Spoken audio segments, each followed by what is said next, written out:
like, who were you in your 20s? And like, how have you evolved since then? And what kind of flexibility did that require mentally? You know, a lot of us try to force life plans, but I feel like you've allowed yourself to do things that you maybe never would have thought you could or would do. And I want to hear about all that and what you've learned about money, where you've messed up, all those different things too. Awesome. And why Professor X? Okay, it's good to be on the show with both of you. You both are amazing storytellers. So it's, as a Midwesterner, I'm naturally disinclined to talk about myself, but I will do my best. Is that a Midwestern thing? Don't you think so? I think it's like innately Midwestern, you know. Maybe we're so Midwestern that we don't even think about it. It's not even I on was our going to say, radar. because everyone tells us we're nice, but whenever people say like, oh, Midwesterners are nice, I'm like, why? Like, you know, I don't get it. I'm like, because I think people get crabby in the winter. Yeah, no, I think it's more that like humility that I think defines Midwesterners. I think we're kind of nice to people's faces, but not always nice behind people. Like we're kind of like from the South, but maybe a little less, I don't know, nasty behind people's backs. But I think of like a defining characteristic of Midwesterners as being humble. Yeah. But I like that. It's so true. I feel like that's in all of our DNA. It's hard to self-promote. And so that's why we try to do things like have conversations and just have some cameras running so we can be ourselves and get to know you better on a deeper level, Matt. Like, it's cool. We've gotten to get a lot closer over the last, 2 or 3 months? Yeah. And like, I don't know, we knew of each other back in the Rock Ventures days, but I don't think I ever actually met you. Yeah. And it was like, oh, I know that he exists and it looks like he's doing cool things, but we were just disconnected. And so I'm excited to keep getting to know you better and keep calling you a friend. No, likewise. And this is cool. When Brianna, I mean, I think we all on some level, even the most like sheepish Midwesterner, we secretly love to talk about ourselves and tell our stories. So I'm thrilled to be here and excited to talk. I do feel like enough of my life has elapsed where I feel comfortable talking about the mistakes. And I think that's just kind of part of, you know, sometimes mistakes are so painful at the time that they're hard to kind of separate the moment from your emotion. Yeah. And then only with time as you start to heal and you look back and you're like, oh my God, thank God that was the best thing that ever happened to me. But at the time it was like, gut wrenching. Yeah. Those moments can be rough. And I appreciate that you're now 40 and you're like, okay, I can understand that I've lived long enough and I can teach some other people so that maybe they don't have to go through all of the same mistakes that I made. It can save them some pain along their journey. I hope so. Yeah, absolutely. Absolutely. What do you think like made you want to like say, you know what, it's time for me to go into the spotlight a little bit more and start teaching people some of the things that I messed up on along my way? I remember I was probably about 6 or 7 years ago, I was on a road trip with a friend of mine, and he was working directly for Governor Rick Snyder at the time. And he was talking about how Rick had kind of, at some point in his life, Rick had like broken up his life and said, I want to work in business, and then I want to work in, politics, and then I want to teach. And that he had kind of carved up his life into those 3/3. And when my friend Brian told me this, the thing that I heard was, well, I want to teach right now. I don't want to wait until I'm 65 to teach. I want to teach right now, right? And so, the next day I wrote an email to an intern. We had an intern from Wayne State, and his name was Patrick Bresnahan. And Patrick was kind of a rock star. I'll use the word rock star. Some people might, I love you, Patrick. Some people might say brown noser, Okay. But he was that student that just knew everyone, and so I knew that Patrick would be able to connect me with some faculty. And I grabbed lunch, reached out to the finance department chair, and I said, hey, I want to teach in my spare time. Next thing you know, he said, he was like, yeah, absolutely. Tell me when, let's get you in a class. And I'll never forget how terrified I was the first time, because anyone that pays college tuition, you have no idea how easy it is to teach a class in college. It's like the bar is like frighteningly low. Really? Oh my gosh, yeah, it's like frighteningly low. Really hard to teach high school, but really easy to teach, in college.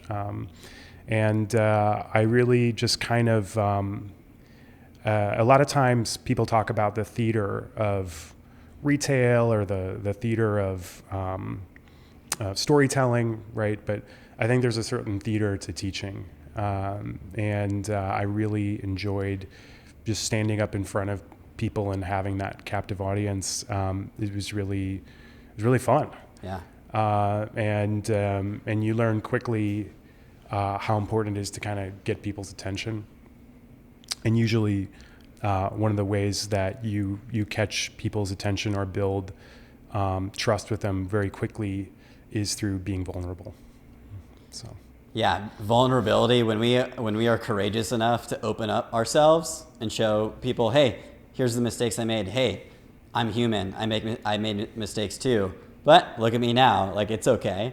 It does create a deep level of trust, and like that's incredible you got to do that. So what did you start off teaching when you went to Wayne State?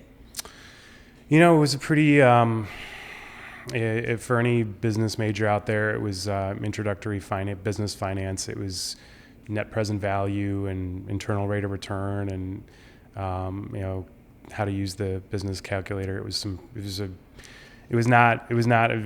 the most humdrum class in the world, but it had a very special place in my heart because when I was a junior in college, I remember at the University of Wisconsin, it was big lecture hall, right?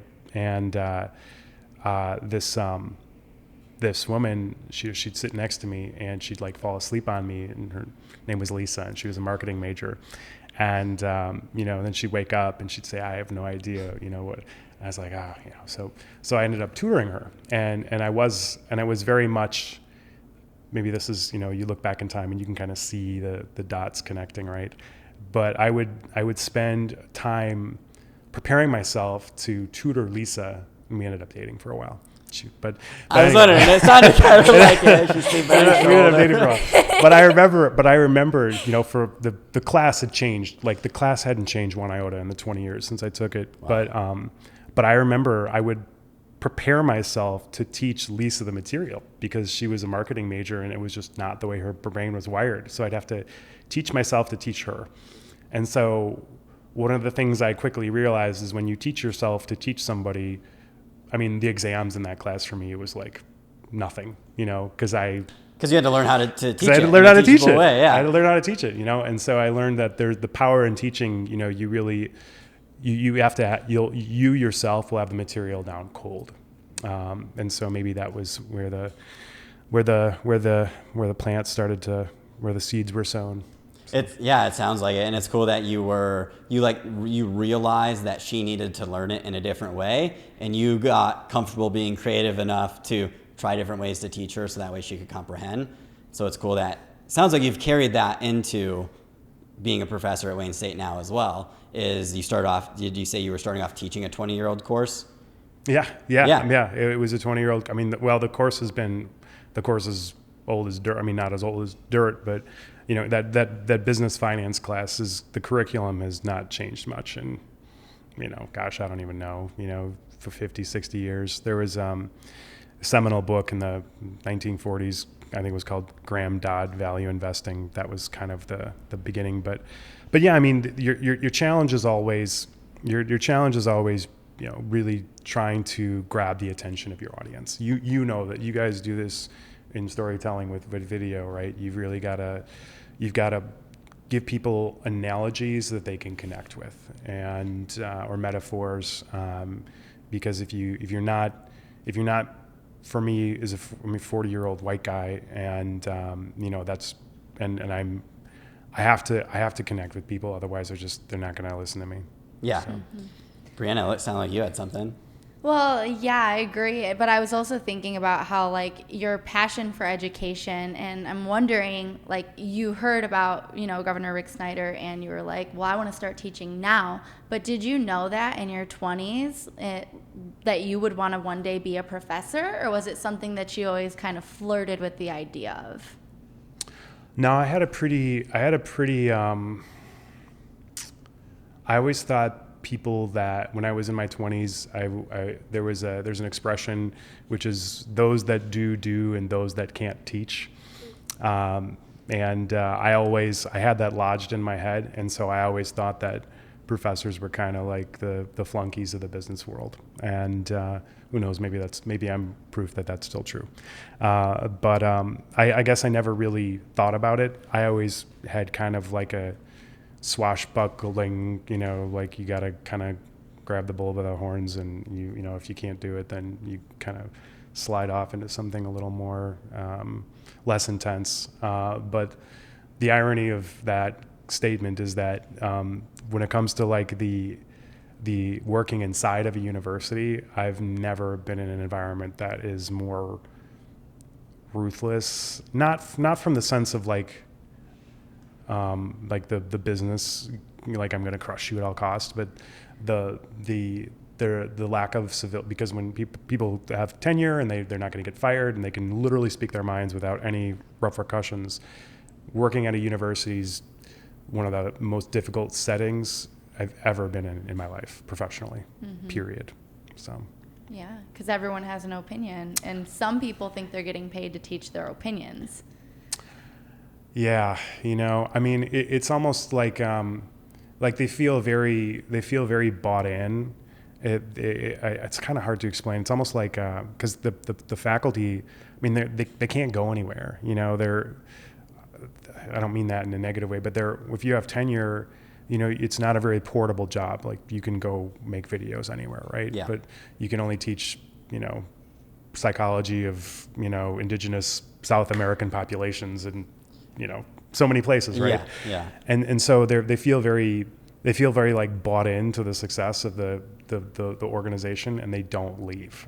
Like when I was at Rock, I was, the 40-year-old in the land of 28-year-olds, and at Wayne State, I'm the 40-year-old in the land of 65-year-olds. Like it's just no one ever leaves, and if they don't like something, they'll just tell you to your face. Yeah. Like I remember my hair was probably like 4 inches shorter. It was probably like, I don't know, I can't, maybe more like his hair, but he's off camera. But I mean, like the first week I started working there, somebody was like, your hair's too long, you're never going to last, like this isn't the business world. You don't get how it's like here. I was like, That's wild. Constantly bombarded by like aggressive and passive aggressive behavior. So anyway, but Well, yeah, and that still kind of brings me back to why teach then? Why teach? I think, teaching's,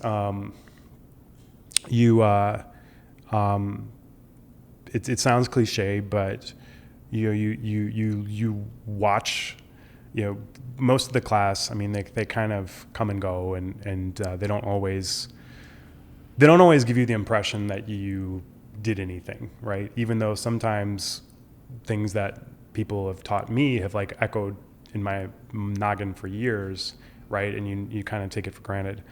But it's kind of like, I hate to use this analogy, but I will because I can't think of a better one. It's kind of like, and I don't even like this sport, but it's kind of like golf.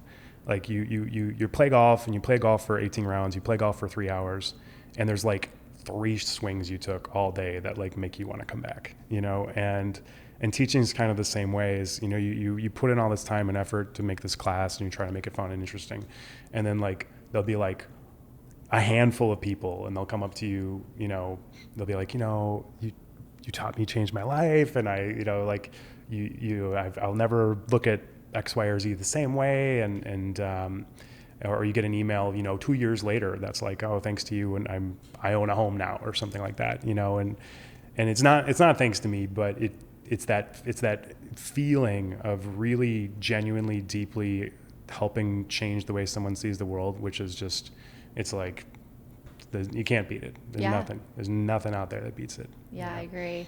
That's pretty cool. Did you have any professors like that when you were in college that you still can't get them out of your head? Oh, 100%. I had a life-changing professor, Carol Fisher, and, I was 19, and God, I forgot if I thought I told this story for you guys, but maybe I haven't. I had no idea what I was going to do with my life. My mom and dad divorced when I was 10, and my dad was not an economically successful guy by any stretch of the imagination. Like, he literally, when my parents got divorced, my dad delivered newspapers and pizzas because he was getting paid in cash, and that way he wouldn't have to count it towards child support. So I never looked at my dad and was like, oh wow, this is, I got big shoes to fill.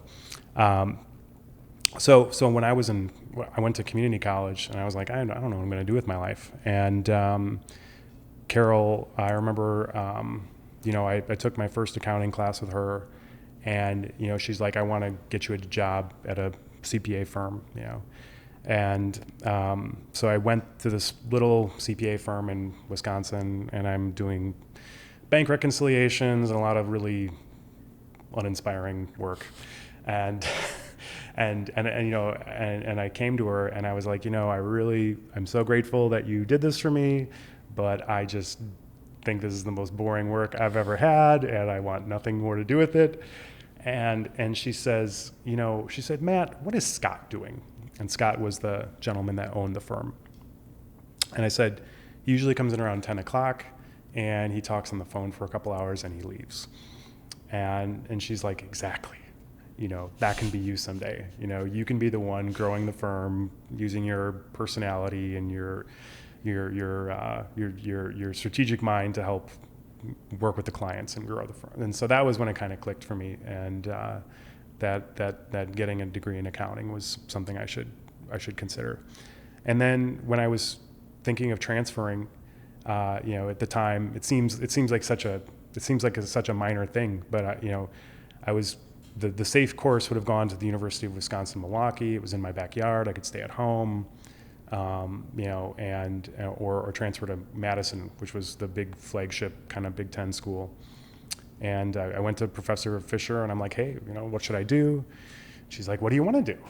And I'm like, I want to go to Madison. I want to go where there's an awesome football and basketball team. I want to go have a college experience. And she's like, go, just go do the scary thing. Go do the expensive, scary thing. And so whenever I'm faced with a decision and one course seems scarier, I always feel like, that I should go down the scarier path. Because it was a little scary going to Madison. I didn't really think, it had always been built up in my mind as, Madison is to Wisconsin what Ann Arbor U of M is to Michigan. It is like the best college in the state.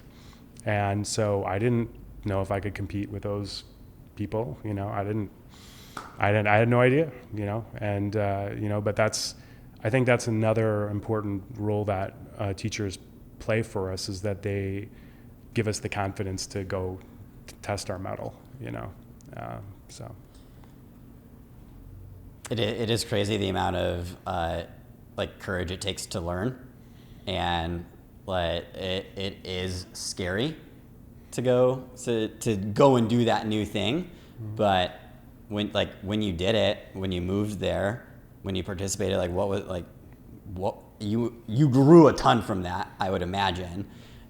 Are there is there anything that just pops to mind? You're like, wow, I really learned this through subjecting myself to saying, you know what, this thing scares me. I'm going to go do it. I'm going to take the risk. I'm going to try it.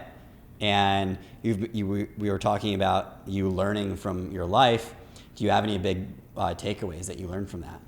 From finishing up at Wisconsin? Yeah. Oh boy. College always, I think we have this halcyon view of it in our life, as I shouldn't say we, but I think most of us kind of wash it with this patina or sepia color of this wonderful idyllic time. And when I really kind of like peek under the hood a little bit, and I try to really get back to what was like really happening. I mean, like I remember like bouncing checks to landlords and like selling plasma and and being like hyper competitive with people that 98% of them I never saw again the moment that the ink was dry on the diploma. Do you know what I mean? And so, but I think my biggest takeaway was, I'd always kind of thought that, people like at Wisconsin, there was people from like Chicago or New York or, there were extremely affluent people that sent their kids to Wisconsin, Madison. And, one of the things I'd always felt like if you were wealthy or you came from like a certain walk of life, that you were like inherently better. I mean, I'm not gonna lie. It's true. Easy to like, think about that. It's true. I always, I felt that way. And then you kind of, and if you've never really intersected with that, with the people who really have come from like fabulous, or from the upper crust, you'll never know. Like you can safely live your entire life with that belief and never have it dispelled if you never really get to, and then you kind of sit next to them in class every day and you realize that they're just like the rest of us, and that it's, and you can outwork them, or you can, outsmart them, or you can whatever. And then next thing you know, you are one of them, I guess. So, and hopefully you don't forget that you weren't, or, but I think that was my single biggest takeaway was, that everybody puts their pants on one leg at a time. So I like that. Everyone puts their pants on one leg at a time. It's true. Yeah. And I think it's the older that we get, the more that we realize like, oh, okay, like it doesn't matter what your history is or where you came from or what you've done in the past. What matters is who you are now and how you treat people and how much work you put in and how much you care. Like now, it doesn't matter what you did last year. Like that doesn't pay off for who you are now. Yeah. So that's a huge takeaway for life. Yeah, I love that. And then what about after college? Like, so when you were in college, you decided to take that big scary leap, and sounds like you learned a little bit more about like, how to be competitive, but also how to like give people more grace with the fact that they are like you. What about after college? What did that look like for you? Yeah, I know. It makes me sound like this amazing hero because I went on a limb and studied accounting and at a Big Ten college. And no, I'm totally joking. Like I know. But no. It is scary. Yeah. It is. I'm not going to take like we really undermine the college experiences. Well, everyone goes to college. Honestly, it is hard. Like we need to stop making it sound so simple. Because when you're 19, it's a huge deal. It is, and we could, and I think it's, and only about 35% of U.S. adults have a bachelor's degree or higher. So most people don't go to college, but nowadays it's so expensive. It's not even worth it these days. Most of the time. I think after college I came to Detroit and. There was something about the city that just kind of got under my skin. I didn't really, when I was becoming an adult in Detroit at a time when it was the decade leading up to the city becoming, cool. And it was a really interesting place to be young. I remember one of my best friends from college, he was a pharmacist and he moved to San Francisco, and I remember visiting him, and he's like, "Why do you live in Detroit? Isn't your mayor indicted? Why would you ever live there? And I always was pretty defensive. I always had like a chip on my shoulder about defending Detroit, as everyone that lives here by choice does. And but I remember going out to the Bay Area to visit him, and he was gay, and like I just remember I felt like his life was just like drugs, sex, and brunch. And I was just like, man, like this place like is just too perfect. It's like too glistening. Like there's nothing real about this place. This is the Bay Area in like 08, 09, 2010. But it was hard to articulate that because, he's making six figures in the coolest city on planet Earth. And like, I live in Detroit, Michigan. But I think what with time, the beautiful thing about Detroit was that I always felt like I was part of something bigger than myself. And I always felt like the people that I became friends with were just like really interesting, down to earth people that were working on awesome stuff, Yeah. And so I think that's in a lot of ways was what made Detroit such a good place for me. And on top of that, reading books like The Arc of Justice and learning about Ocean Sweet and just learning about the history of Detroit. And because I think for most white people, they kind of look at, and this isn't like virtue signaling or whatever, fuck it. Like I'm just being honest, but like, I think most people kind of look at like the African-American history in the U.S. and they say, well, we freed the slaves in 1865 and then there was riots in 1968 and then Barack Obama was elected. So what's the big deal? And, when you really have a long time to kind of sit in Detroit and learn about it and learn about its history and learn about the really odious, disgusting behavior that's kind of like always been there.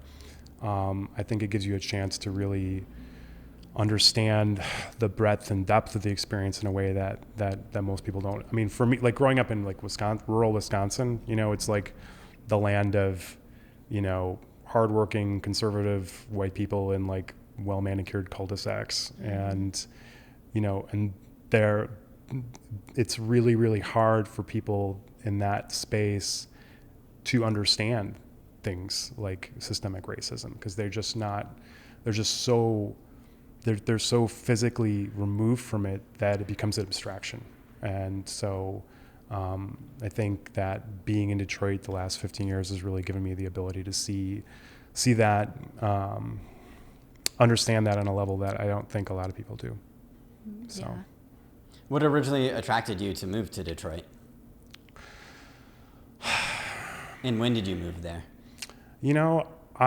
I moved to the city in 2003, and this is going to sound really like corny, but it was really important for me. And this is in 2003. It was like just the dawning. It was the dawn of. It wasn't the dawn of the internet, but it really mattered to me that my address said Detroit.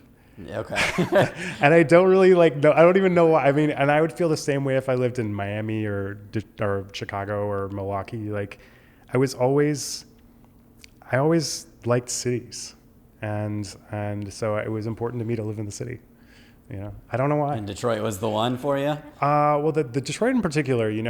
I moved to Detroit to work for General Motors, and that's its own. I mean, that was for me, who's a little bit more of a secret, low-key, wild child hippie, and to kind of work for a big corporation right off the bat was a little bit of a little rough, because I can imagine.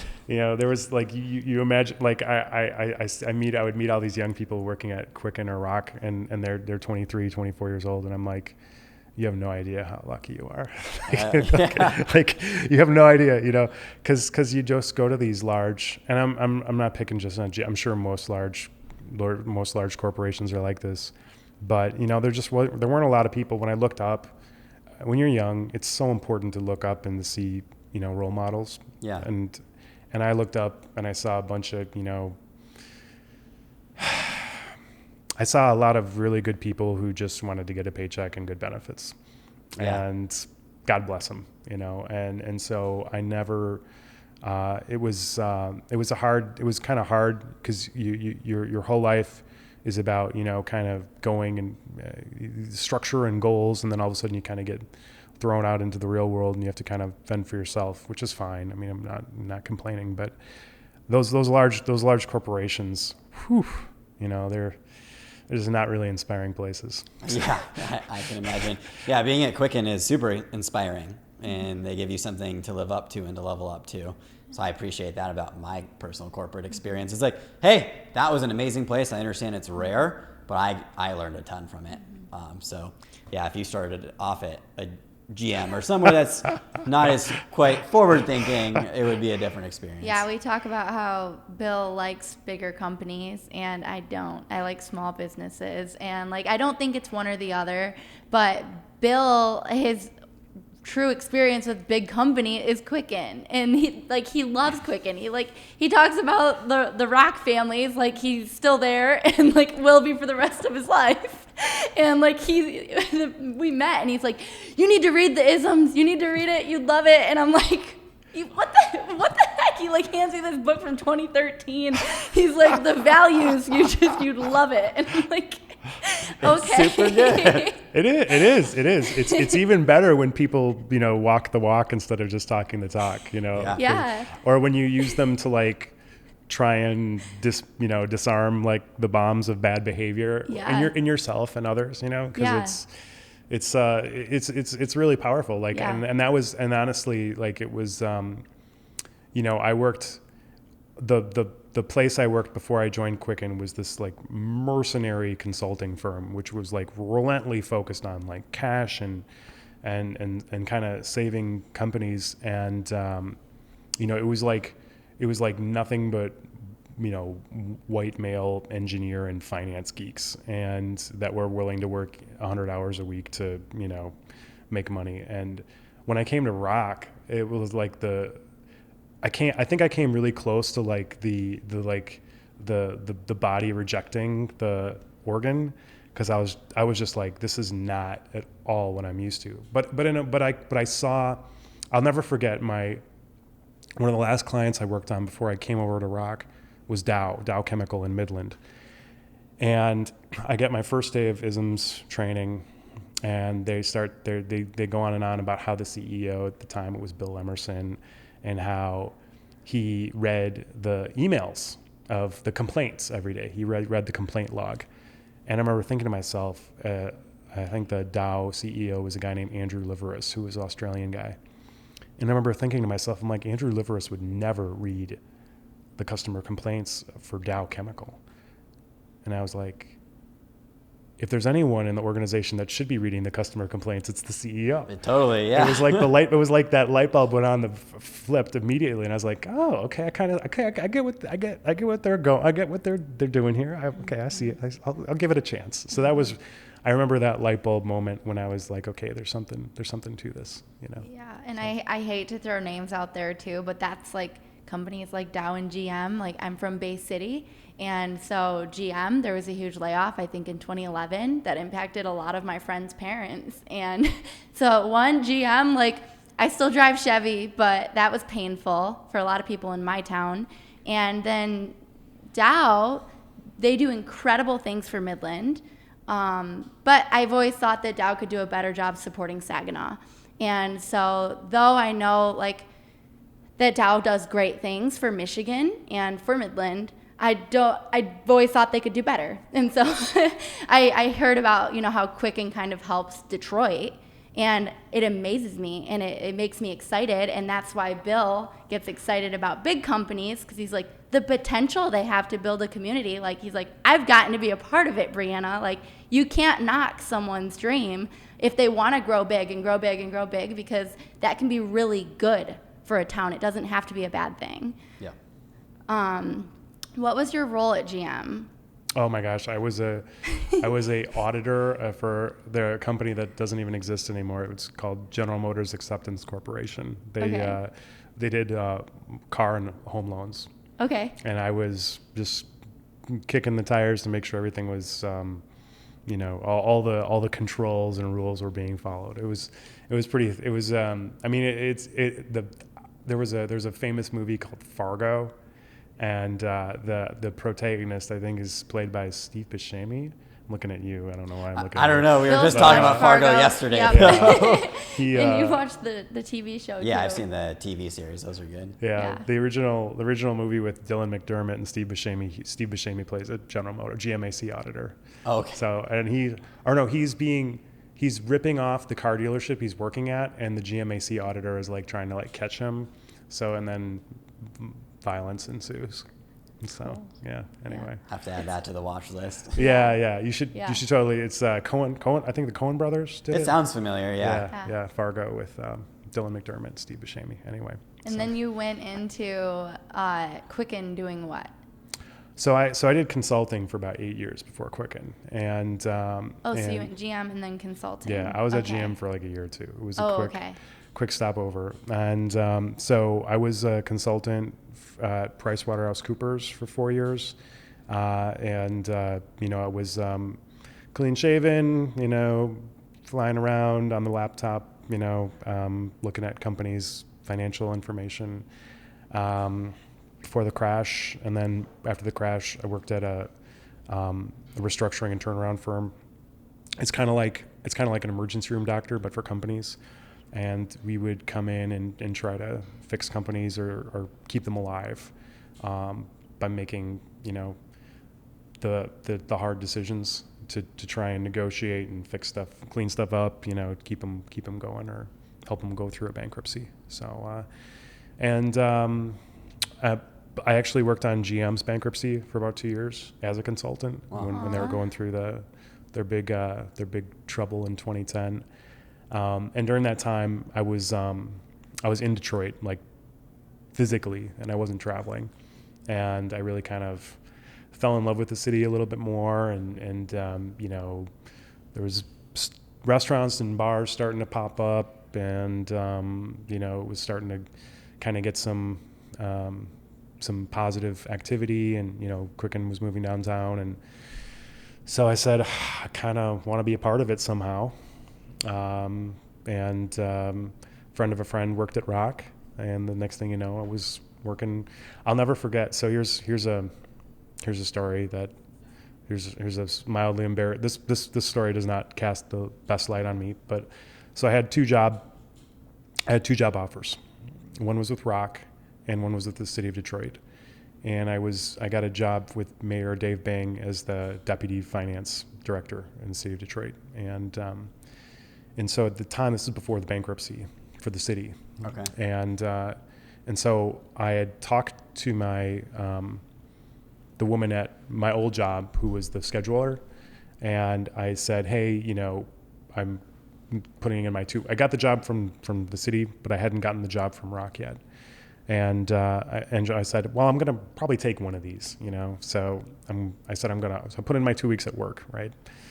And so the Rock opportunity was kind of dragging, and so I was like, oh boy, I'm gonna have to start at the city. I can't keep putting them off, So I started at the city, and so this was probably 2012, and so I worked at the city for a week. And they never gave me a laptop. I'm just sitting there, we were in a meeting. I don't remember the exact context of the meeting, but I made a comment offhand about the city filing for bankruptcy.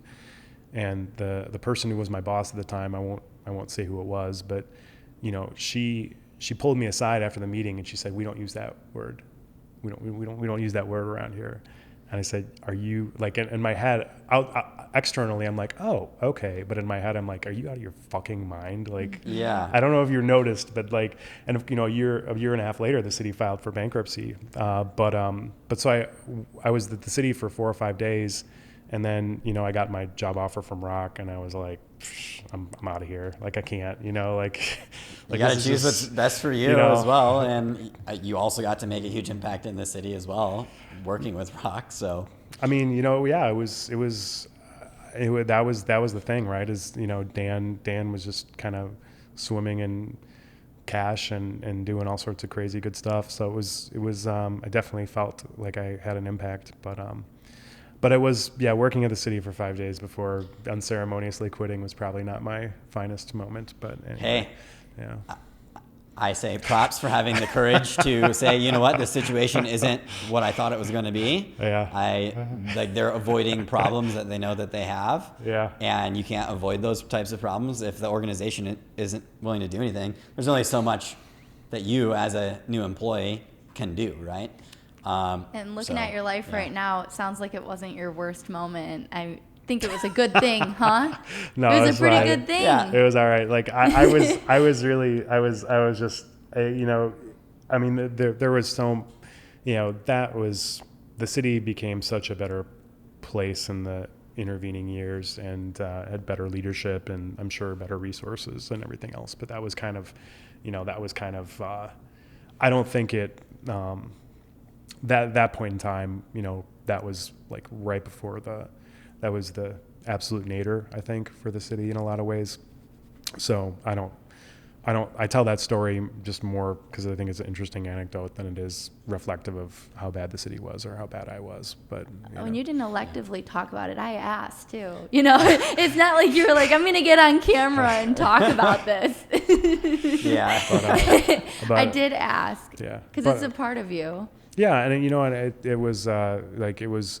I mean, it's a lot easier, to kind of to your earlier point about the power of the large companies. I mean, large companies have a lot more resources than cities do, and so, city governments, I should say. And so, yeah, it was a lot easier to look at working at Rock Ventures and say, oh, I'm going to have a really positive impact on the city than it was, and that's kind of a bummer. There's like a kernel of sadness in that statement because it means that, a young person that who's growing up in Midland, Michigan might be better served making Midland better working at Dow than working for the city of Midland, right? So I don't know. It maybe speaks to the outsized influence that companies have these days. So Yeah. So, yeah, that's a tricky balance because you're all trying to do good and you all want good to be done in your community. So it's like you have to figure out a way to work together to achieve the common good, which can sometimes be hard. Yeah. But I think Rock's done a pretty good job making that happen in Detroit from what I see. So yeah, good no, for them. It's and I think one of the cool things I noticed working at Quicken and Rock was it felt like every Dan's kind of the beauty and the horror of him is that he's so ruthless with kind of learning and getting the right people around him. It felt like I was watching an organization get smarter. It was like every 6 months or 12 months, it was like, this place knows more about this urban revitalization operating in a large city than it did a year ago. Yeah. It was like, the people would change, the culture would change, the vibe would change, the projects would change. And so at the beginning when I joined and it was a little more bro-y, and now it's a lot more nuanced and thoughtful and placed than it was in, 2011, 2012. So yeah, because it was still pretty young back in 2011. Mm-hmm. As far as like Rock Ventures. We were small too. Yeah, very small. There was probably about 15, 20 of us on. Yeah, it was a little crew. Yeah. Bedrock was Sam Hamburger and Jim Hikitai just buying buildings in a corner with Dan Mullen. It was wild. Yeah, that's crazy times. Yeah. And to see how far we've come and how far Detroit's come is really cool. Yeah. That is special. Let's talk a little bit more too about, Matt in his 20s. Like we've talked about his journey, but who was he? So he was a hippie who got a bachelor's degree in accounting. Like that doesn't go together. On the Finance inside. and hippies. So who were you? Who are you? What has life been like since then? Oh gosh. I'm sure I was like in my 20s. I mean, I was, trying to get drunk with my friends on the weekends and chase girls. Just like I was probably a very normal kid, young adult, I guess. What was I like? I'm trying to think of stories that would kind of that would really highlight who I was. I was somebody who, if I had extra airline miles, like I went to Buenos Aires for 2 or 3 weeks and I would learn how to tango and learn how to, try to figure out how to get around Buenos Aires in 2004 or whatever, or before Google Maps, or I don't know, I would get ripped off by a cab driver. I would kind of stick my nose into, weird places and try to do weird things. I think my mom was a very, kind of alternative lifestyle person, and so that's kind of where I think I get my hippie vibe. I hide it. I don't really yuppie hippie. I don't know. I feel smarmy talking about it because I don't feel like there's like this the shell that it comes in, but then there's deep in the inside there's something different maybe. But I think they all exist. It just depends on the day. Okay, so the black Volvo outside, I can't, there's no zen inside. But I remember when I think of like my 20s, I was just hanging out with my friends in Detroit, trying to, we would be excited about development in the city. Like we'd make jokes about buying buildings, or we'd get excited when a CVS drugstore decided to open up, and it was trips here and there. I think I'm trying to think of what I was like that was something that would have made me different. The car thing and the city thing were always things that were very. So the story I'll tell. So when I got my first Hotshot job at General Motors, right? And so I'm 23, and I get a job, and I'm making $60,000 a year. And at the time, General Motors owned Saab, which they don't make cars anymore. They became defunct in 2010. They got wound down. It was a Swedish car maker. You can still find them here and there. And so I bought a brand new Saab for $40,000, and it was just a single.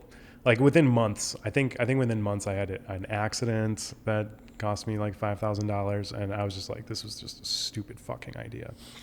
And so 1 year later, I sold the car to my neighbor for $25,000. So I took 10, 15K right off the top as a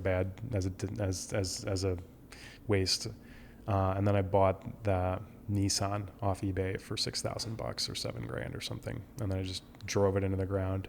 But I was so deeply, like I was so mad at myself for buying that car that I think I was 32 or 33 before I bought another car. I just drove that Nissan into the ground. Mm-hmm. So I was, and I also, here's the car story to end all car stories. You'll appreciate that story. So I was probably 33 or 34. This is a good me story.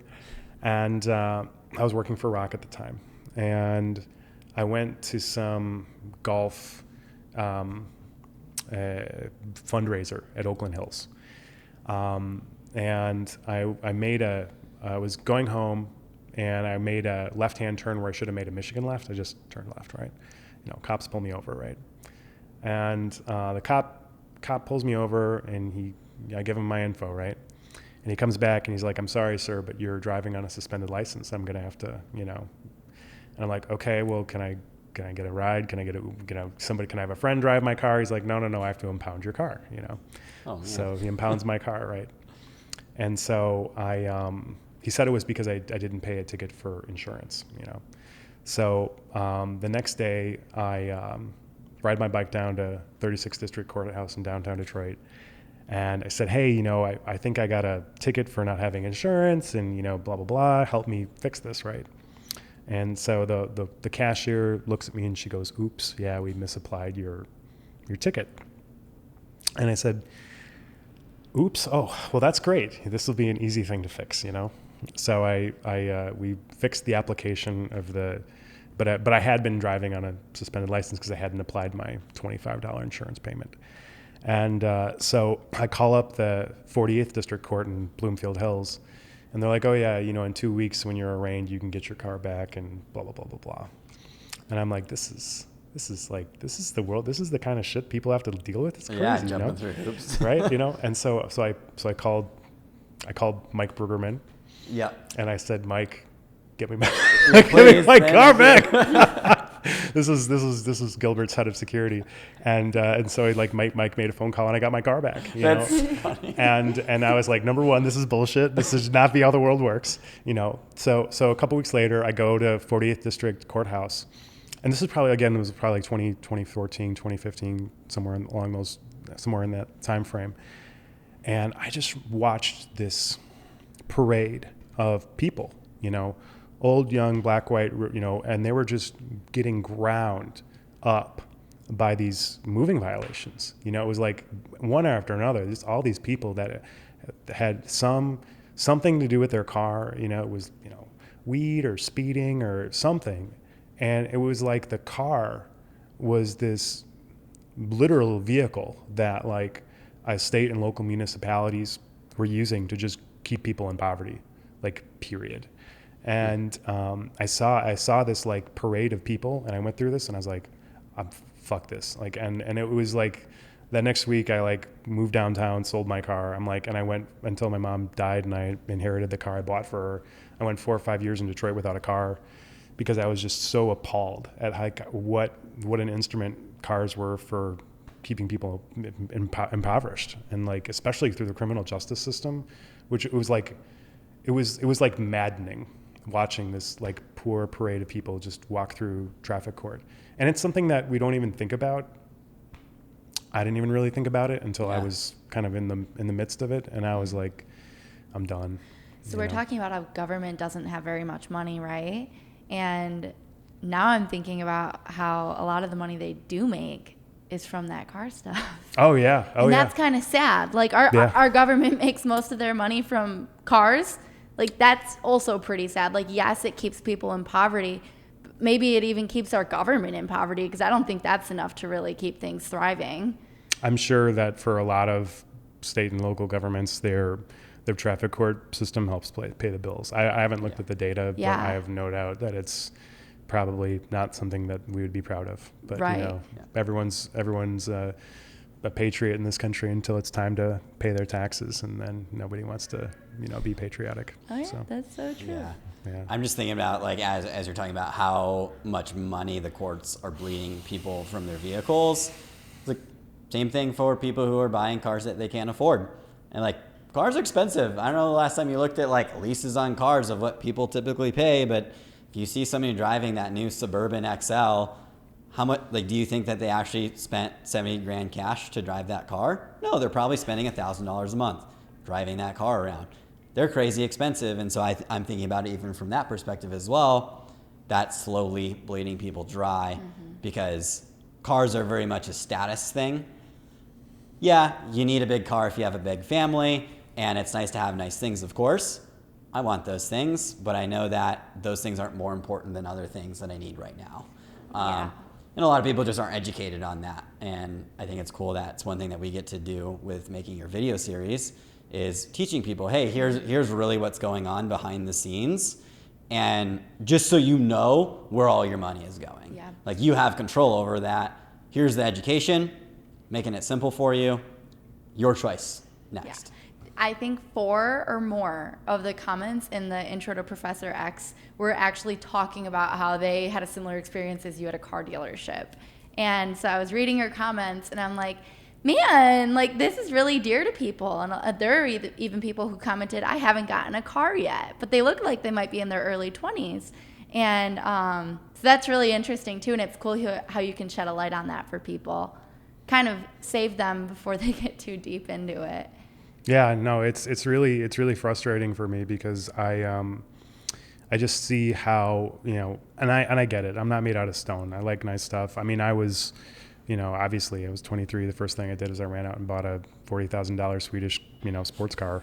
So I'm not like Mr. Fire Spartan living, sleep on your, I mean, easy, Dave Ramsey. Right? I mean, like easy for me to say as a white male with a master's degree, but you know what like really goes a long way is like making a good living, and a lot of people are just telling people like eat ramen noodles and like, but the fact that I've always been able to generate a lot of income helped me cover up for a lot of mistakes or a lot of like casual consumeristic behavior, right? But and frankly, living in a low cost city like Detroit, although Detroit's like not really a low cost city when you look at things like car insurance and taxes and and a lot of other things. So I was in I was in Mexico City the last 6 weeks, and I was staying in a, kind of gringo friendly, nicer area, and the walkability, like the berms, the plants, the intentional layout of streets, so that any human being can just walk to, a daycare, a veterinary shop, a bar, a restaurant, whatever it is, right? Like, I never forget. I mean, the first time I went to that city, it was about a year and a half ago, and I was like, they're building the wall on the wrong side of the border, because this city is like magical. Wow. And I don't, and so, but there's in the nicer areas of the city, and there's a lot of poverty there, but there's just this commitment to making a streetscape that's ultra walkable. And then, do you know what is on these streets that are super walkable? There's every single type of small business imaginable. And they were all open, and they all had really robust COVID protocols, and they were all, happy and open and thriving and diverse. And I don't know. It was just, I think America just really sucks at cities. And the food looked, because our friend is also there, and when he posts videos, the food looks like accessible too. Like, there's markets everywhere with all sorts of fruits. And are those affordable? Oh my gosh, yeah. Well, I mean, I hate to, I'm reluctant for me to kind of course, everything's affordable for me, but I mean, food is embarrassingly cheap. But I think something else that happened when I was talking about kind of me in my 20s was like, I got through like my own traveling and sense of wonder, and I got disabused of the notion of like American exceptionalism. Like, it was very quick in my life through books and travel that I stopped thinking that America was the best. There's a lot of wonderful things about America. America has to deal with diverse cultures in a way that most countries don't. Like, that's just period. Dealing with tribalism is so hard, clearly. And we're struggling under the weight of tribalism in a way that most countries don't have to deal with. So America has a diversity that is enviable, because if we harness the power of our diversity, we can do things that other countries can only dream of. But we have an agility and an economy that other countries are incredibly jealous of, and we're, for better or worse, we're isolated geographically. Like, we have two borders. We have two oceans. China has 17 borders, 17, wow. Right? Wow. So, like, we are totally isolated. Yeah. But when you start to travel and you start to see other cities and other economies and other cultures, for me, I was like, very quickly realized that we're not any better or any worse than anyone else. That's part of the beautiful thing about traveling, is you get to see how other people do it, how other cultures do it, how they live life. And like, I just think it's super cool that you can go somewhere like a new city in Mexico and learn so many things that are basic or fundamental to them. They've probably been doing them for a long time. And in America, if you introduce those ideas, they're new. It's foreign, right? It's different. And like, it's cool to be able to go experience that and then build it into our community of where we are, and start small, because that's how things start, and change what we can and bring more people together, build a stronger community. And it's just cool to see how we can share culture to build our own communities. Mm-hmm. It is pretty cool. I kind of want to talk about too, what was your motivation for making money when you were in your 20s? I want to know more about your mindset behind it, and why you weren't just okay with making enough. Oh, that's so easy. I was embarrassed from my dad. I was totally embarrassed that he was a smart, charming guy that couldn't rub two nickels together. That for me, that was like by far my single biggest driving factor in my life. And was that enough to make you save, though? That's a good question. So I would say that growing up in a kind of a modest household, and I've heard other people kind of echo this sentiment that like 6 figures is like this magic number where all of your problems go away. And so I eclipsed that, and I was probably living not like paycheck to pay. I was always doing a good job of saving for retirement, but I was definitely not a saver. But so definitely this kind of, there's like the macro, which is like when you're a young guy, you're like, you have to have a big job and you have to be productive, and that's the only way you're going to meet potential mates. And so there was like that normal macro influence that I think most people have, and the status and the keeping up with the Joneses. And then for me, the personal driver was like my kind of, not seeing my dad as like a kind of a good economic role model. But, once I kind of tipped over that, it was, as strange as it sounds, it was really, it wasn't even so much, there was a couple things that happened. One was when, as strange as it sounds, when I really started to grow my wealth in a crazy fashion was when I moved into a 1-bedroom, 700 square foot place and got rid of my car and my motorcycle. And I just made my operating expenses really tiny. Mm-hmm. And it was like, I couldn't help but save money because I was just living such a small footprint. Mm-hmm. And that was for, my kind of rage over how bullshit I thought cars were and their culpability in making the world bad, and my own kind of desire to lead a more environmentally sustainable life. Obviously my place is nice, but it's pretty itty bitty. Mm-hmm. But that was like a big driver where I just didn't even have to worry about saving anymore. Yeah. And was that inspired by traveling too, wanting to live a more minimalistic life? Yeah, I think so, because there's these things become anchor. Things are nice. I have a nice home. I have a nice car. Let's I'm not here to save any, I'm not, some Buddha of savings, but Matt's got a really nice clock in his kitchen. Okay. I've seen this clock. Yeah, right. The clock was $85. It's the $40 watch, but I'll tell you, if you all of a sudden, I don't remember when I started doing this or why I started doing this, but I started kind of to view decision making through opportunity costs. And what I mean by that is this Casio watch, this Casio watch is very cool. I love it. It was like $40 or $50, right? Every couple months I will go on eBay and I will look for an Omega watch, and it'll be $5,000, and I could buy that watch many, many, many times.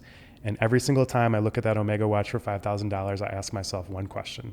I say, would you rather have $5,000 or would you rather have the watch? And the answer is always $5,000. Totally. Always. Yeah. And so that, and that's how I wish when people were at the dealership and, they're looking at the Ford F-150 that's souped out for $55,000. I wish that they would stop looking at it as $650 a month. And I wish they would imagine that genie, and the genie's like, I will grant, you can choose one of these two things. I will give you a free and clear title for that truck, or I'll give you $60,000. I'll give you a pile of $60,000, because most people, when presented with that option, they would choose that pile of money in a heartbeat. Oh. They just don't realize that that's what they're giving up by buying the truck for $600 a month. Over time. Yeah. Didn't you ask your friend that when she was thinking about getting a condo? I did. And she immediately was like, "Okay, I'd rather save my money." It's like you've got to hack your brain, or you've got to create systems for yourself that allow you. For me, there's a de minimis spend where I stop caring. Like I buy these shoes the other day. These shoes were $150. I've built a life for myself where I don't have to think about the $150 pair of shoes. I can just buy it and I can live my life, and it's not a big deal, And so, I made a Faustian bargain with myself at some level where it's okay, below this threshold you can go crazy, But anything above, you have to start to kind of really think about it in a way that makes you not make stupid decisions. Yeah. So. But are you saving just to save? Like, is it like, oh, I just want $5,000, or do you have a purpose behind your money? I get to do fun stuff like this. Yeah. You know, like I mean it. You know, like you know, this is what I like. This is the fun stuff I get to do. You know, like this is it. So, you know, or staying in Mexico. Like, I mean, it's definitely, you know, in that kind of how I make decisions. You know, if it's educational, if it's for my physical health, if it's for my own enrichment or learning, like. Those things get to kind of there's like a mental budget where I'm like less folk. I'm like, okay, I'm not gonna think that hard about, you know, I'm not gonna get too involved in the price tag, you know, because it's fun or I'm learning something or on the pursuit of learning and educating. Yeah. Bingo. You know. I kind of call that in my line item for budgeting experience life. It's like, hey, like there should be an amount of money that you shouldn't have to think about that you can spend every month. You give yourself permission to spend it on whatever it is that I want to experience life on a deeper level. I want to go rock climbing. I want to go jump out of an airplane. I want to go do something. I think it's important to give yourself permission to have that threshold. So I like that. 100%, you know, 100%. So what's that tattoo on your wrist? I also was about to ask. I was like, the watch was gone. I saw it. It's a memento mori. It's old. It's Latin. It means remember death. It's just a little reminder to, you know, make decisions that, you know, that you'll be dead soon. So I love death. I always say that. You want to know something funny? We just finished a team meeting, and on my new Chrome tab I have 3 countdowns, and for a long time, one of them said like number of days until death. And it was like, all right, well, if I die when I'm about 80, like I've got to, like, I don't have that much time. So like, remember that, like, I'm alive. I'm only here for so long. I'm only how I am for so long. So don't wait too long to do the stuff that you want to do. You've got time. You can mess up a bunch on the way there, but you will die eventually. Mm-hmm. So do you want the $5,000 watch, or do you want to go like experience life? You know, it's different, and for some people, the answer is the $5,000 watch. Totally, and like, that's okay. That's okay. Like, but you gotta, as long as you're making that decision with your eyes wide open, like it's totally okay. You ever watch Schitt's Creek? I watched a few episodes, but it didn't vibe right after that. But I love it. But you know the principle behind it. Yeah. They got kind of downsized to a rural area. Yeah, they're a really, really rich family that went bankrupt, and now they're stuck living in a town that they didn't know they owned. Mm-hmm. It's good to kind of see those. Because money, again, it gets back to that like kind of 20-year-old mentality I had, where I just thought rich people were better, and I think we're still like we're always, even with Trump and Schitt's Creek and everything else, we're always that's like the unspoken other side of the equation that we need to kind of grapple with, is like there's a lot of people out there that think that on both sides. And that needs to be eradicated. Mm-hmm. And, for me, I look at a lot of these ultra wealthy people who are mostly guys, and I say to them, like, if I were in their shoes, I'd say, well, you can be worth, they make a decision. They say, well, I could be worth $18 billion and not own the LA Clippers, or I could be worth $16 billion and own the LA Clippers. And so they go buy the LA Clippers. And I see it more as like, they go to bed every night, and there's people that in their city that are starving to death. And I'm like, how do you like live with yourself? Like, honestly, like I don't get it, because I don't know. I just don't understand like the mental gymnastics that you have to do to not want to pay taxes when you have that much money. That was kind of the point behind my question of like, when you save that $5,000, truly why? Because do you think most people are thinking, because I want to educate people and get videos and help? Like, no, but like to you, that's something that feels powerful. And like, do you think that's more of a calling? I think that fear is the single biggest driver of human behavior, and greed is just like a flavor of fear. And I just, I'll never forget, I was having lunch with a guy I know, and his wife is a fertility consultant. She probably makes $750,000 a year. He made $150,000, and they live in Grosse Pointe. And he looked at me and he said this. He said this in a way that, he's like, there's no way. He's like, I know this sounds crazy, but we feel poor where we live. And I was like, there's no hope. How can you because their household income is almost $1 million a year, and they feel poor living in where they do in Grosse Pointe, which there's nothing. You hear things like that as somebody who's striving for social justice, economic equality, and you feel helpless. I'm like, what can I possibly do to help Mr. and Mrs. So-and-so, the average, they make 20 times the average household income of the average American, and they feel poor.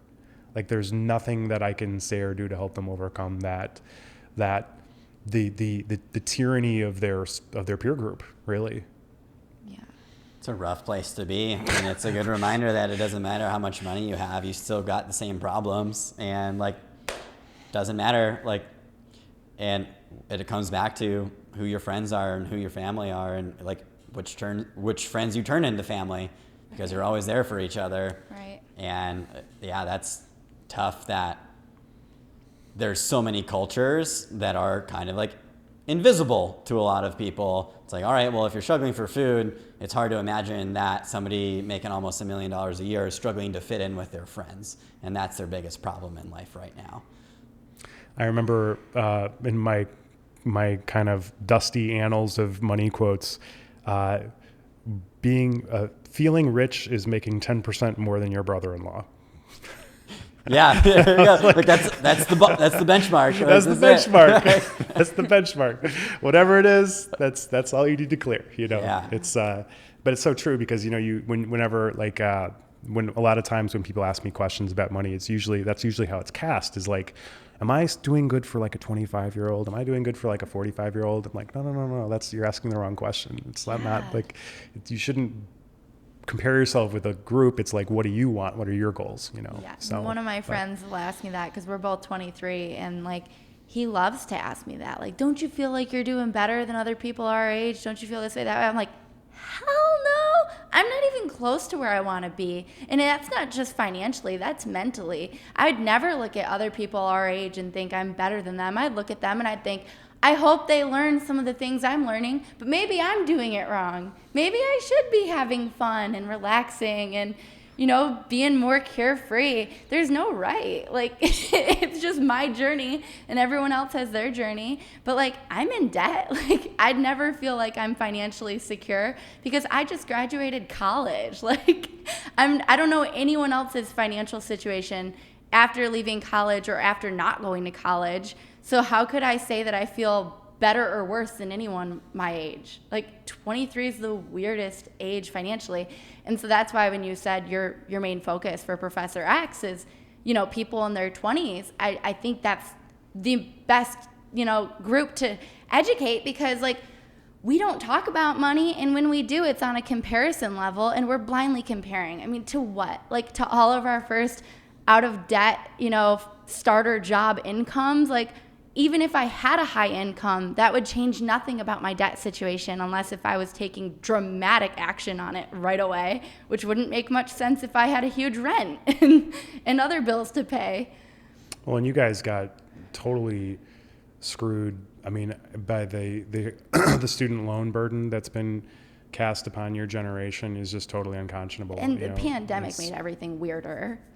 And the pandemic. But it's college is just, everyone knows college has gone up 3x, but people don't really talk about why. And a lot of it is because my generation and the generation before me don't want to pay taxes to pay for schools. So that now it's the cost has just totally exploded. And then on top of that, everyone is talking about forgiving, Biden and Warren are negotiating on forgiving a certain level of student loan debt, but very few people are talking about allowing student loans to be discharged in bankruptcy, right? Which would really be, that's really the right answer. And the reason that's the right answer is because it would, no one likes to go through bankruptcy. There's a cost to it, but for whatever reason, and I could tell you, but it has to do with lobbying and the way that people influence politicians.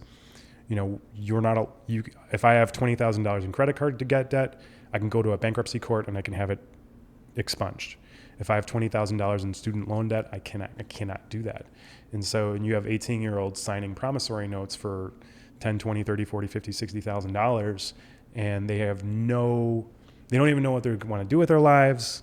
They're barely legal in the capacity to enter into contract sense, and we're asking them to make these huge promises to pay back money with no avenue for them to pursue to get rid of it if they don't want to. Yeah, I don't know if I think it was Bill's dad or my dad, but one of them said if you went to a bank and you said, I'm trying to take out this much money, here's my current financial situation, I want this business loan to start my business, the bank would be like, absolutely not. There'd be so much financial guidance, but there's very little criteria for taking out student loans, and you're stuck with them pretty much the rest of your life. Is there any politicians that you know of thinking about that right now for bankruptcy? None of them, because that makes a lot of sense logically, and answer hurts. That answer hurts. It just makes too much sense. No, I mean, you have your extreme talking points on both sides, and there really isn't anyone looking at it rationally or logically, because that would be, because the bankruptcy answer, there was a couple things that would happen if that changed. Number one, private lenders would really, if they didn't think they were going to get paid back, they would probably not lend money to as many people in the first place, which is your point about the business loan, right? But then on top of that, the only people that would go and get rid of, their student loans would be the people that really needed it, because they would have to do the analysis, and they'd have to say, okay, if I'm going to go into bankruptcy, I'm not going to be able to get a mortgage for 7 years, or I'm not going to be able to get a credit card for 5 years, or, I am making a very tough choice, right? And so the pain, that $40,000, $50,000 in debt, that pain is worth the pain of my constricted consumer choice for the next 5 or 7 years while I go through bankruptcy. And so I really have to need this as a solution, right? Yeah. And so I think that bankruptcy alternative just is way too much of a logical middle ground in today's hyper-partisan political world for it to probably. And it's something that also, the problem with that solution is it's a little bit, we've been talking about it for 5 minutes, and I've had the chance to unpack it a little bit. It doesn't fit into a soundbite, so it's a little bit hard. It's not, kind of CNN worthy, or, it's not buzzy. So. Yeah, but it's necessary to talk about, and it's necessary to do something about. We don't talk about it. Yeah. We all just, you have debt, I have debt, okay. Yeah. Yeah, college. We're all screwed. We're all young in 2020. We all got screwed by expensive cost of college. And how many people does that their degree that they're now in debt for, trap them in jobs that they don't enjoy just so they can pay them off? That's the biggest bummer of it all is, you can't pivot. If you want to start a business, or, start a nonprofit, or run for office, or whatever, just, whatever it is that, relative life takes you. If you're, $60K in the hole, you basically have a small mortgage payment with nothing to show for it. You can't really, it's hard to dig out of that hole. And my heart really, goes out to young people. I feel like I kind of got in the door just as the window just as it was closing, because my tuition was so cheap in the early 2000s, and at the expensive Madison University. Yeah, I was $2,400 a semester, for my bachelor's. It was nothing, like it's nothing back then,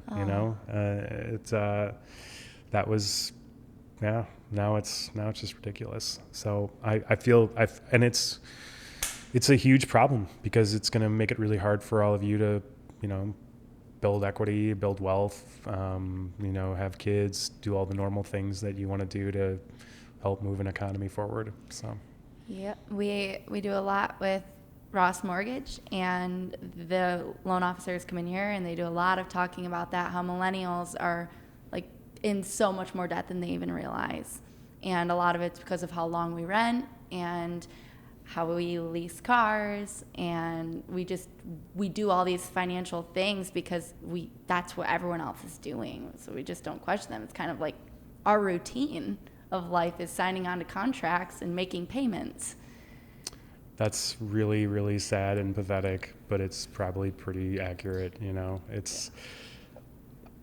I don't know. And it's like my kind of story of the minimal lifestyle. I mean, like, I didn't have kids or a wife or spouse, so it was pretty easy, and I was making a good living at the time. So it was, and I went to college at a time when it was a lot more affordable. So there's a lot of variables that happen to just been my own fate and good fortune that are not quite as accessible to certain people. So, that's another thing with knowledge. I kind of, you hear people like, Dave Ramsey or who's the Jim Cramer, and they just kind of, it's their job to yell and be controversial, but when life is like a very nuanced, life is a very nuanced conversation. And so that was probably one of my biggest hang-ups about doing something like this, is because I know I wasn't,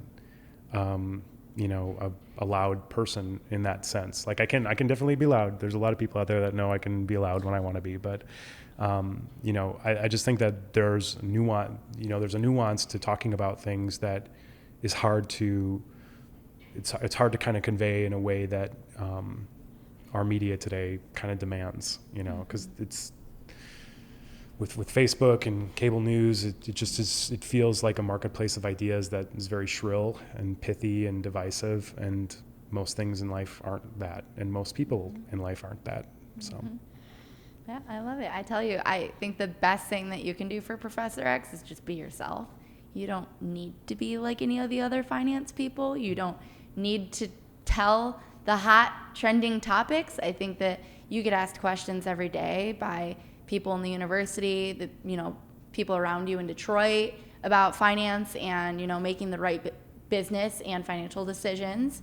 And so you already know like the topics that pull at you the most.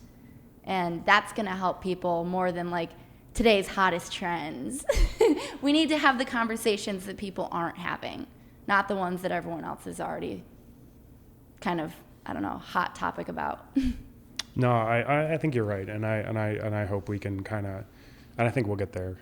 It's because I just even I think we're all kind of like chasing the shadows of those like voices in our head that tell us we're like not good looking enough, or we're not rich enough, or we don't make enough money, or we're not like cool enough or funny enough or whatever. And ultimately like money gets so wrapped up into all of those. And so it's hard to kind of separate them. And I think for me, it's most of the efforts I've made are about like installing systems that like try to soften the blow of that voice, cause it's like those voices are like always with us. We just have to like find ways of quieting them. Yeah, we understand that exists, and it's normal for that to exist. Basically, everybody else, that exists for them. Right. And that's okay. Learn to be with it. Learn to be friends with it. Learn to be, maybe you're like Dark Passenger, to use the Dexter quote from the TV show. That's a good show. It was a good show. Definitely a good show. I think they're doing a reboot now. So. Oh, that'd be cool. Yeah. Hopefully it'll be. He comes back from the ship. I thought he was a logger in. After that, they did tease at that. You're right. Yeah. Guess we'll see. Yeah, we'll see. This question doesn't need to be on the video podcast, but I'm wondering. You mentioned how you're not married or with kids. Is there a reason behind that?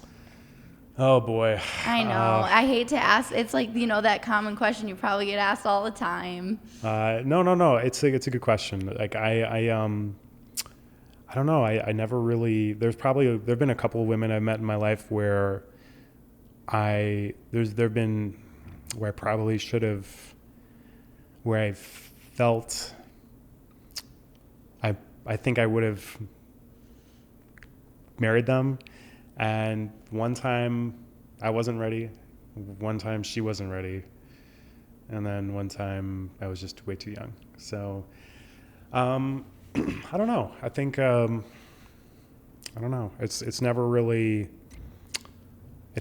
been like my number one priority. And then all of a sudden you turn around and you're old and you're like, oh shit. I should now there's like spots on the banana and I have to go to the marketplace and try to find a banana with spots on it, I guess. Yeah, and I don't think 40 is old, but I thought you were 30. I thought you were 30 when we met. Yeah. So then when you said you were 40, I was just like, because you kept making jokes about being 40, and I'm like, is he even 40 or is he just like saying that? I remember I had a very close friend of mine in high school. His dad was like kind of like a god to me, and he was a very affluent dad, but he made his kids drive like the worst cars in the world. You can start to see, the dots connecting. And I remember his name was Phil, and I remember we were at breakfast one time, and he looked at us and he goes, "The single most important thing you can do in your life is take care of your body."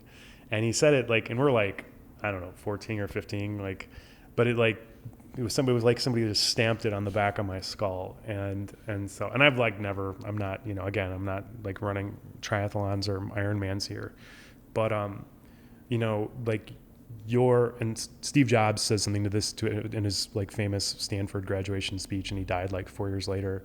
He's like, the most expensive bed in the world is a hospital bed, because you can't trade.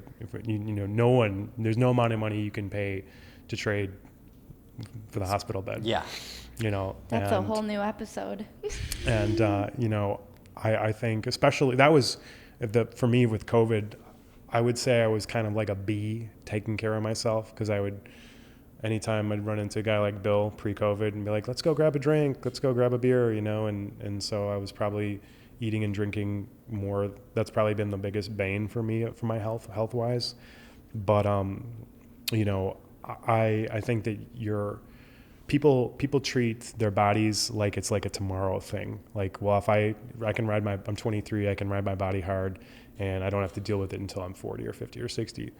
But that couldn't be further from the truth, because if you're not sleeping right, if your heart and your brain aren't in sync, if you're not hydrated enough, if you're smoking, if you're drinking or whatever, like, it becomes like a today problem really fast, and so and people can just tell, you can just tell when somebody's riding their body too hard. Yeah.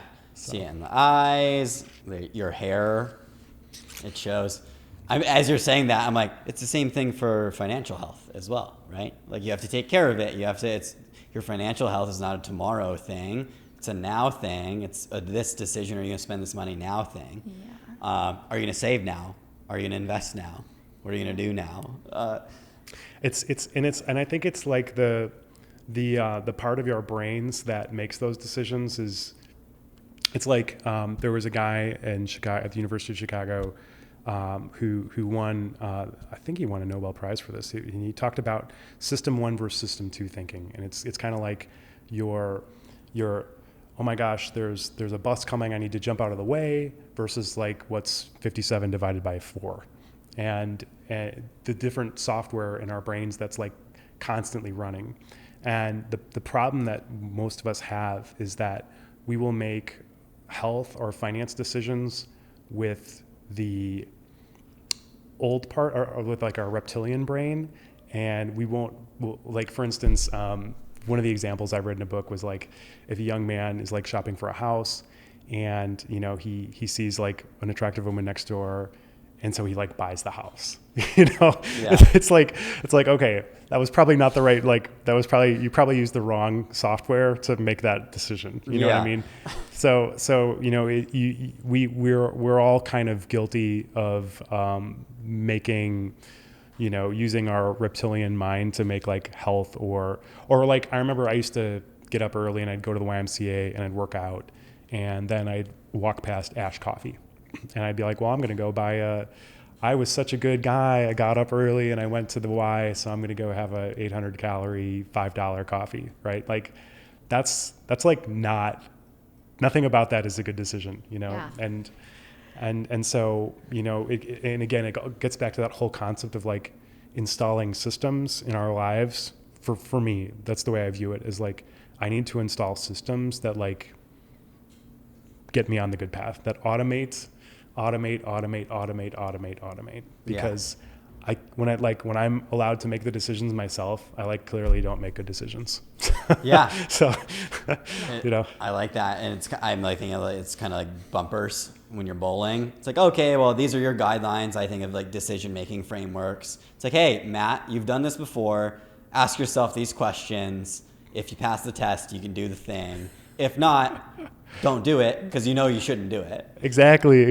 Like bumpers, automation. Like, you know, one of my favorite 2020 quotes was it's from a book called Atomic Habits, and it was, we don't rise to the level of our goals, we fall to the level of our systems. And I think that's so true, because we all want to win the race, we all want to get the job, we all want to, you know, be happy, or we all want to be rich, whatever, however we define that. So like the goals aren't unique, right? Very few of us have unique or novel goals. It's pretty rare I meet someone and they tell me they want to do something with their life that I haven't heard before, right? Yeah. But the systems are what separate us. It's those habits, however, you know, if it's an app, if it's a piece of paper, if it's like an alarm, however you have to systematize your life to get where you want to go, and realizing that it's, you know, it's a marathon. Right? Like building a business is a marathon, you know, becoming a famous film producer is a marathon. Becoming independently wealthy is a marathon. Like it's you eat that elephant one bite a day. Yeah. So something I've had to get better at is developing that patience to understand, all right, well, you like sprinting, but you can't sprint for that long. Mm-hmm. It's not realistic. Mm-hmm. Like you'd like to think that you could, but you can't. So, because you tried a bunch of times and you just keep sprinting into a wall. So understanding, okay, well, I'm going to run the marathon. Yes, I have to go slower, but this increases the chances of me getting to where I want to go on time and on track. Yeah, we watched one of his video podcasts with, who is he with, being interviewed by? The author of that book, Atomic Habits. James Clear.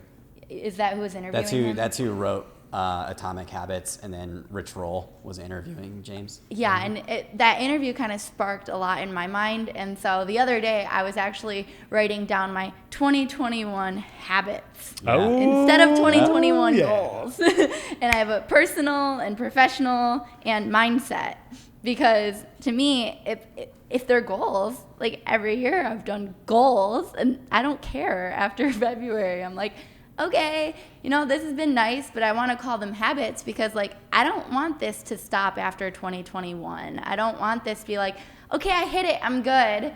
Nope. I want it to be lifestyle changes. And I know that also means I can only put a couple, but they need to be extremely detailed, or a few that are just really detailed, like with realistic milestones that are achievable. It's good. Like goals.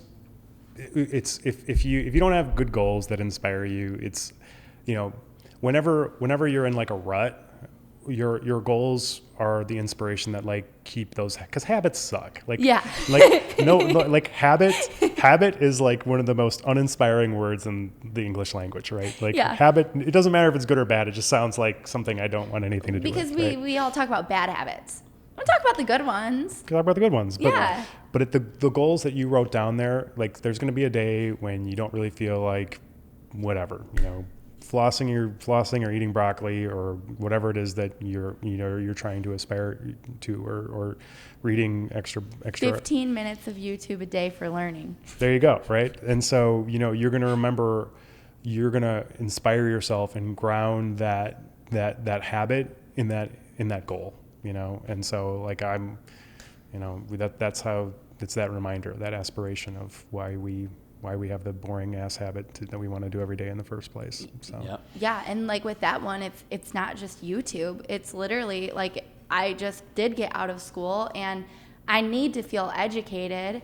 There's so many incredible TED Talks and educated people out there who put things on YouTube for free. And like, I just don't want to read all the time. But that's why you pay for college. You get a professor. And I don't necessarily want to pay for college anymore. So YouTube.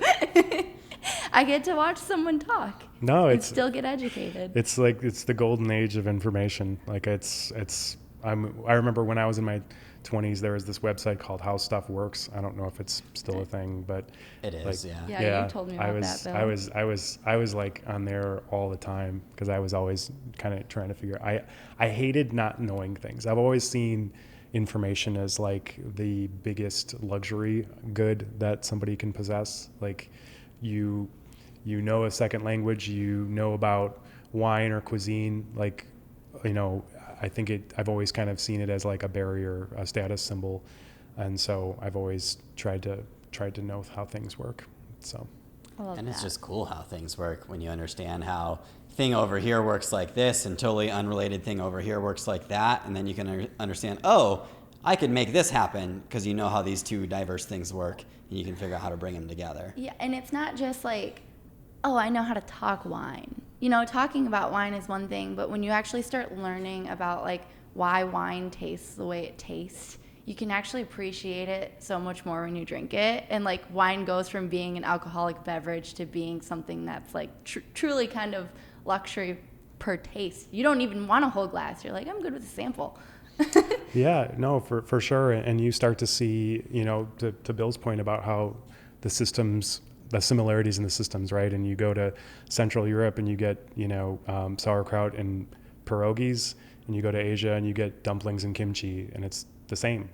It's just two different takes on like, okay, here's our fermented cabbage and here's our meat inside of dough, you know? And so you start to kind of see these like wonderful rhymes and rhythms for life on planet Earth that we've all adopted, you know? So special. Yeah. You're cheesing. Yeah.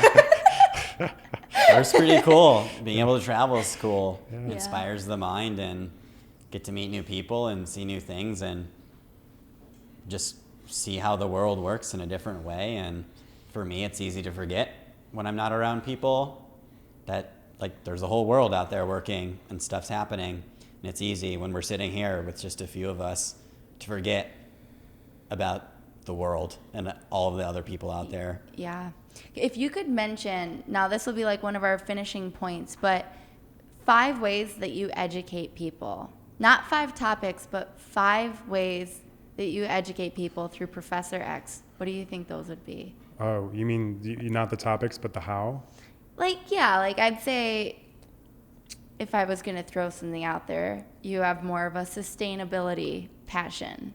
And sustainability can cost more and also save more. Yeah, I see what you're saying. Yeah. Kind of like why, kind of the, not the why, but the, like the competitive advantage, like what would make this different maybe? Yeah, like what are some things that makes your millionaire mindset unique?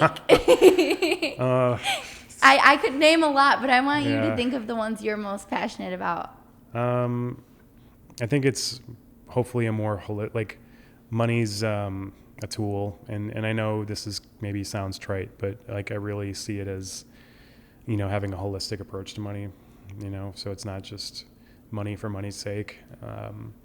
You know, the question and answer earlier about like the $5,000 for the watch versus like making these videos is, I think, kind of, you know, the big point in a way, right? And so a holistic approach, sustainability approach.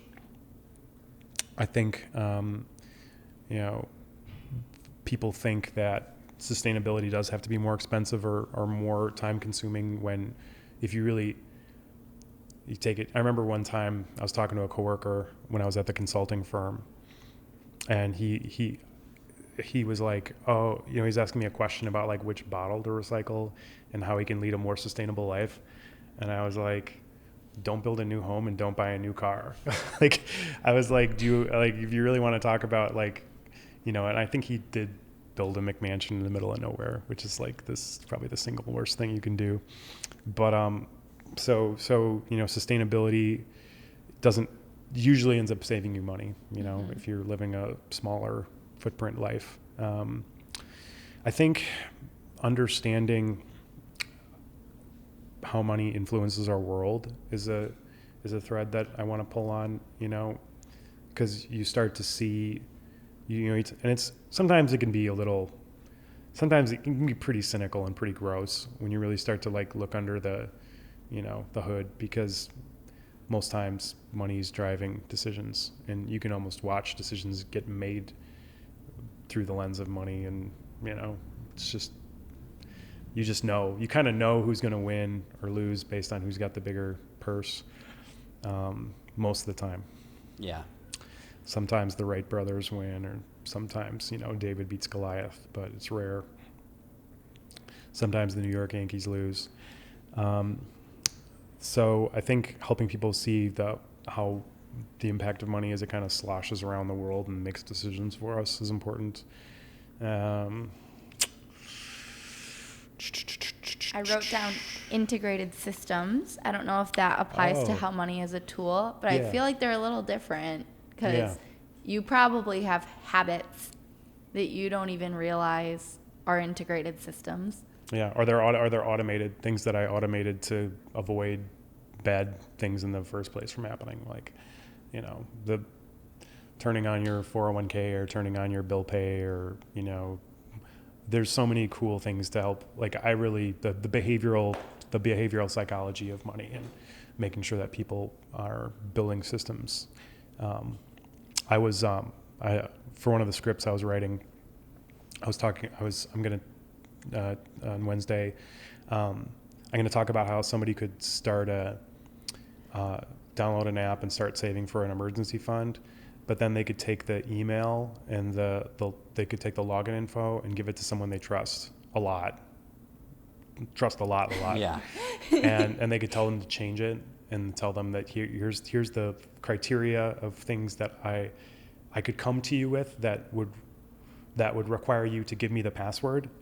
And if and only if one of these criteria are met, then you can give me the password. Otherwise, you can't. So, there's always really cool ways you can hack a system to make it really benefit you, right? Because not only that, but imagine let's say Bill and I were married or something, right?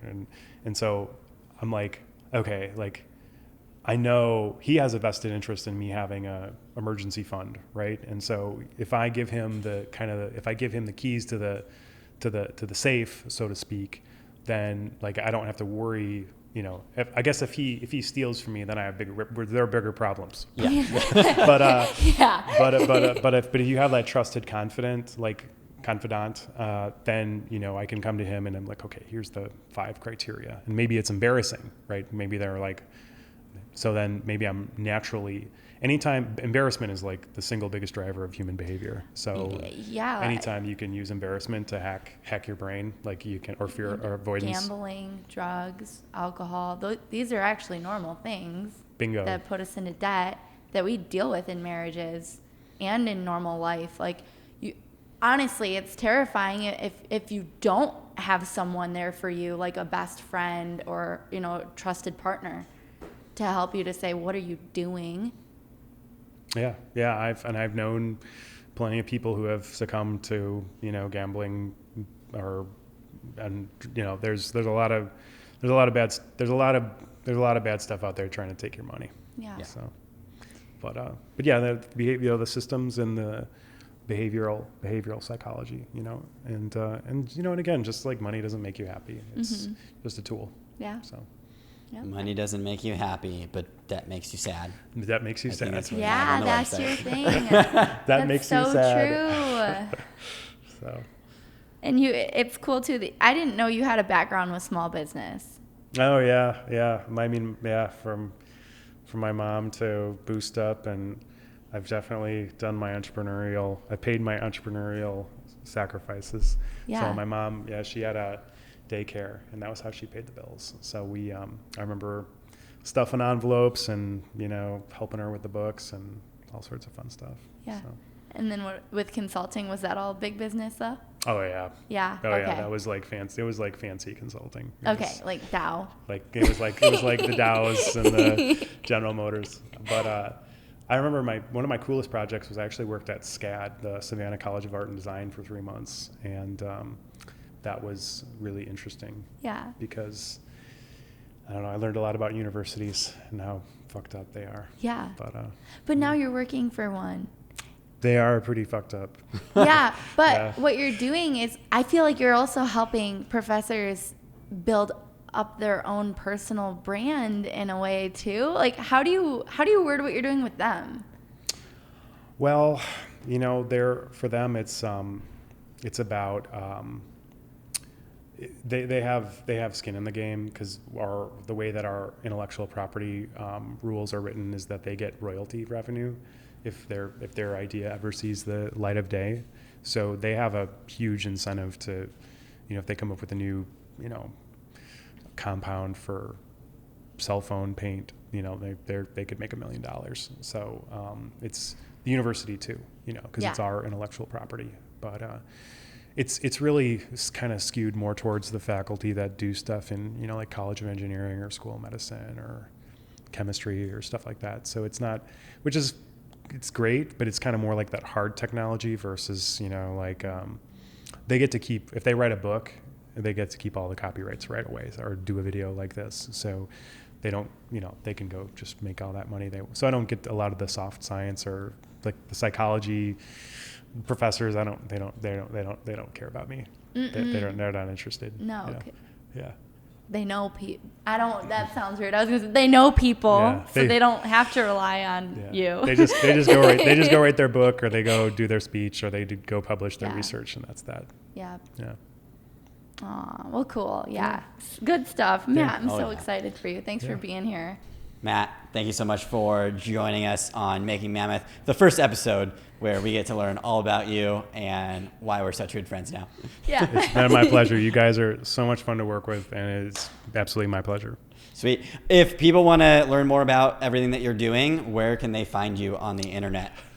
I think I should be asking you that question. I had to ask it. I was like, you could find Matt at thecompassionateaccountant.com, or search for Personal Finance with Professor X on YouTube and hit the subscribe button there. Hit the subscribe button. Matt's also pretty big on LinkedIn. I also have a large community of followers on LinkedIn. Yeah, I don't know many people big on LinkedIn, but Matt is.